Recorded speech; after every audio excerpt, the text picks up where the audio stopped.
The Snow Bear.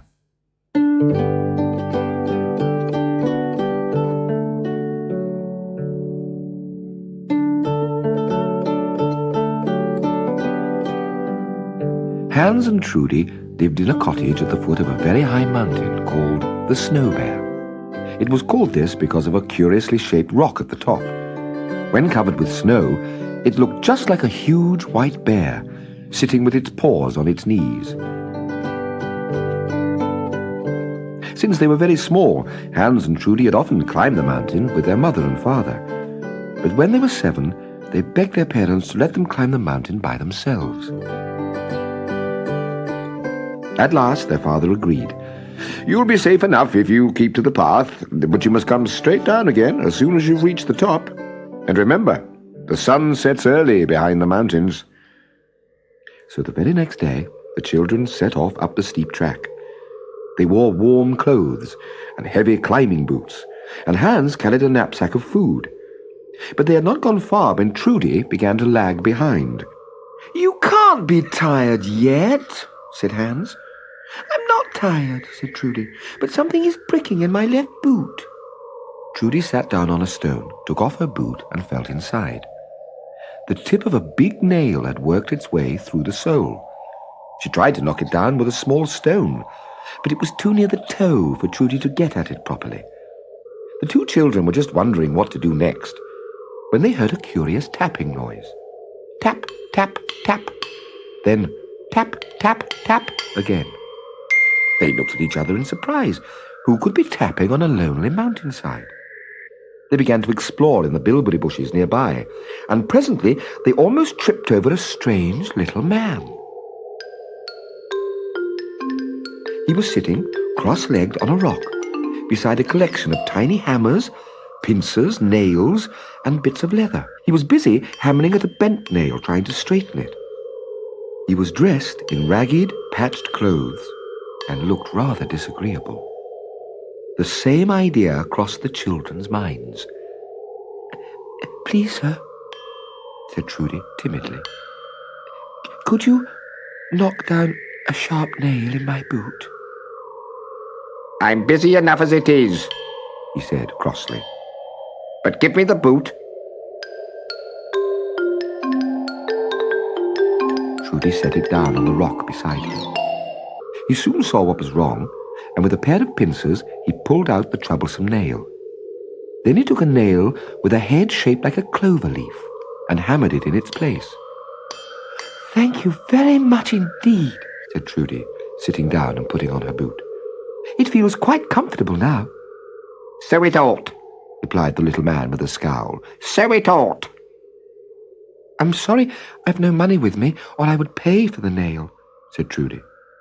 "What use would your money be to me?" snapped the little man. He looked such a thin, miserable creature that Hans said, "Would you like something to eat?" And from his knapsack he took 2 chunks of dry black bread, 2 small pieces of cheese, and 2 wrinkled yellow apples. This was all their mother could afford to give them. The little man seized a chunk of bread in both hands and began gobbling as if he had not eaten for days. The cheese went next, both pieces, and then the rest of the bread. The children almost wept when he began on the apples.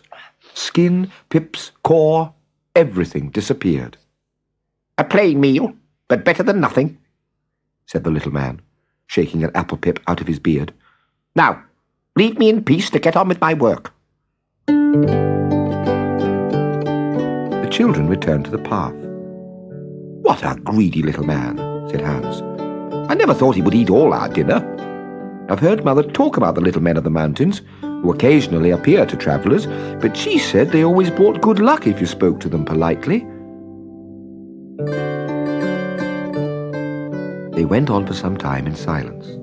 Then, just as the path became steeper, they heard the sharp tap, tap, tap of the little man's hammer. They both stood still. Where was he? How had he caught up with them so quickly? Then they noticed a patch of brilliant green in front of them. "It may be a bog," said Hans, and he picked up a large stone and hurled it into the green patch. With a splash and then a horrid gurgle, The stone was sucked under. "Another step, and we should have been sucked under like the stone," whispered Trudy. "What a good thing we thought we heard the little man's hammer and stopped just in time."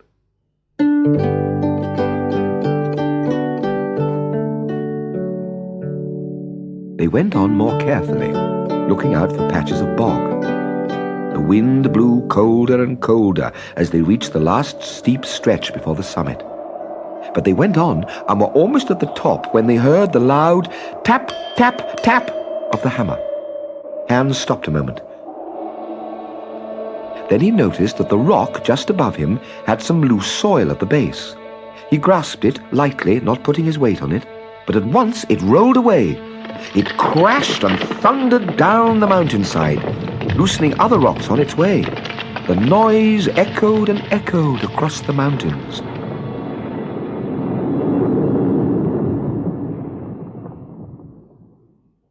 Both children turned pale with horror. If Hans had put his weight on the rock and grasped it firmly, then he too would have gone rolling down the mountainside, crashing to his death. "We're so near now," said Trudy, "that nothing else can happen to us." And a few minutes later, they were safe on the summit. Here the wind howled like a pack of wolves and chilled them to the very bone. They were thankful to get round to the other side of the snow bed and crouch down in the hollow between its great stone knees. "If only we had our dinner," said Trudy. "It's odd," remarked Hans, "but my rucksack feels lumpy when I lean back on it." "Why don't you take it off and look inside?" said Trudy. Hans did as Trudy suggested and plunged his hand inside the rucksack. The two children could hardly believe their eyes when he took out 2 white loaves cut in thickly buttered slices. Next came 2 creamy cheeses, and last of all, 2 perfect rosy apples. "I don't know how they got there, but they're obviously meant for us," said Hans. "So let's begin eating." "Yes, you see, the little man has brought us luck," said Trudy. They ate very, very slowly and did not waste a crumb. The food was the best they had ever tasted. When they got up to start their way down, it was later than they thought. The sun was only just above the top of the nearby mountains and would soon set behind them. "We must hurry," said Hans. "Come on, Trudy." All too soon darkness fell, and the children began to stumble over the rocks as they hurried down the mountain. Suddenly, Hans stood still. "I can't see the track any more. What are we going to do?" Trudy peered down. There were just rocks and still more rocks. But then she saw something else. "Look, Hans, what are those lights? Can't you see them twinkling?" "Yes, I see them. They make a winding trail all the way down the mountainside, just like the path. Perhaps if we follow them, they will lead us back home.